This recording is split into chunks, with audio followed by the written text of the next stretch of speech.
Gəlin bir anlıq 100 il əvvələ gedək, unudulmuş bir tarixi hadisəyə. Çünki bəzən ən çətin anlarda verilən qərarlar bizə zehnimizi idarə etmək üçün ən güclü dərsləri verə bilər. Təsəvvür edin, indi 1911-ci ilin 9 mayıdır.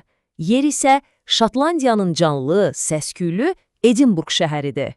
Həmin axşam şəhərin məşhur Empire Palace teatrı ağzına kimi doludur. Tamaşa gedir, hər kəs əylənir. Amma birdən kimsə tüstü qoxusunu hiss edir. Sonra isə alov görünür. Yanğın başlayıb. Və o an tam bir xaos başlayır. İnsanlar qışqıraraq yerlərindən sıçrayır, hamı eyni anda çıxışa doğru qaçır, bir-birini itələyir, əzirlər, qısacası kütləvi panika yaranır və fəlakət sadəcə an məsələsidir. Amma bütün bu qarışıqlığın, bu təlaşın ortasında teatrın direktoru elə bir addım atır ki, heç kimin ağlına gəlməzdi. Məntiqə tamamilə zid, ağlasığmaz bir qərar verir. Direktor bir şeyi çox yaxşı bilirdi. Panika anında insanlara məntiqli nəsə deməyin mənası yoxdur.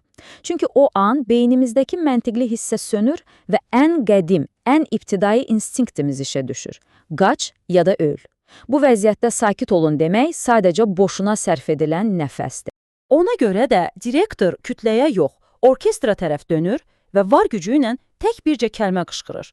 Bax, bu kəlmə hər şeyi dəyişəcəkdi. Və o an musiqi başlayır.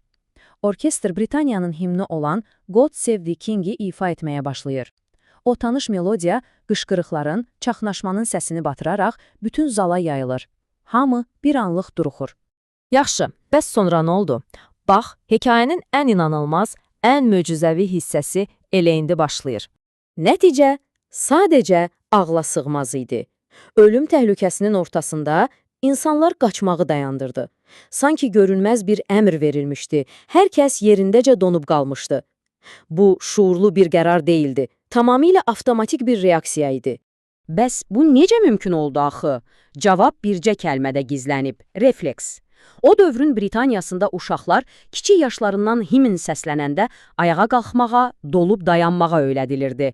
Bu, artıq düşünülmüş bir hərəkət deyil, illərlə təkrarlanıb bədənin yaddaşına həkk olunmuş bir vərdiş idi. Baxın, burada iki fərqli sistemin toqquşmasını görürük. Sol tərəfdə panikaya düşmüş beyin var. Məntiqini eşitməyən, yalnız qorxuyla hərəkət edən və tamamilə nəzarətsiz olan bir sistem.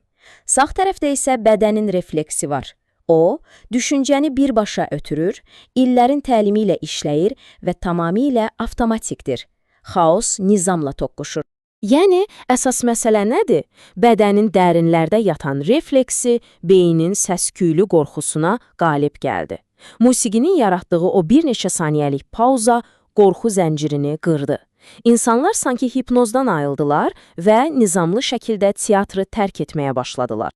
Yaxşı, bu köhnə hekayəni danışdıq. İndi gəlin onu bugünə gətirək. Çünki əslində hər birimizin içində bəzən alovlanan bir teatr var. Bəlkə də düşünürsünüz ki, 100 il əvvəlki bu hadisənin sizinlə nə əlaqəsi var? Əslində çox böyük əlaqəsi var. Çünki o yanan teatr bizim təşviş, həyəcan və panika anlarımızda zehnimizdə baş verənlərin mükəmməl bir bənzətməsidir. Bu cümlələr tanış gəldi, elə deyilmi? Özümüzə tez-tez bunları deyirik. Amma bilin ki, bu, yanğın içindəki insanlara sakit olun deyə qışqırmaqla eyni şeydir və eyni dərəcədə də təsirsizdir. Çünki məsələ budur. Təşviş sadəcə bir fikir deyil. O, bədəndə baş verən fiziki bir prosesdir, bir yanğındır. Ürəyimiz sürətlə döyünür, nəfəsimiz daralır, əllərimiz tərləyir, bədənimiz sözləri eşitmir, o, yalnız hissləri yaşayır.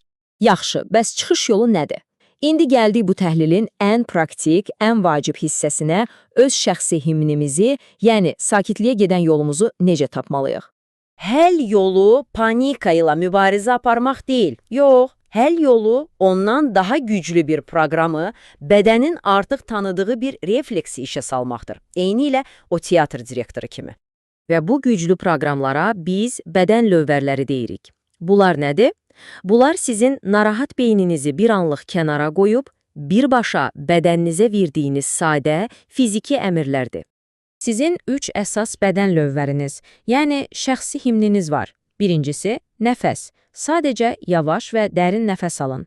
İkincisi, hərəkət. Ayağa qalxın, otaqda gəzin, fiziki vəziyyətinizi dəyişin. Və üçüncüsü, ritm. Barmaqlarınızı masaya vurun, ayağınızı yerə döyün, təkrarlanan bir hərəkət tapın.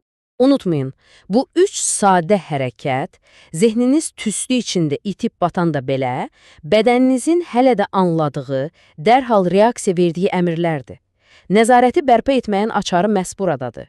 Bu cümlə hər şeyi o qədər gözəl izah edir ki, direktor problemin özü ilə, yəni qorxu ilə deyil, problemin həlli ilə, yəni insanların bədən yaddaşındakı vərdişlə danışdı. Və ən əsas məqam, ən vacib xəbər budur ki, siz də eynisini edə bilərsiniz. Siz də öz beyninizin qorxusuyla deyil, bədəninizin vərdişləri ilə danışa bilərsiniz. Ona görə də özünüzdən soruşun. Panika qapını döyəndə, zehninizdəki teatr alovlananda, bədəninizə hansı əmri verəcəksiniz? Nəfəs, hərəkət, yoxsa ritm? Öz himninizi indidən seçin.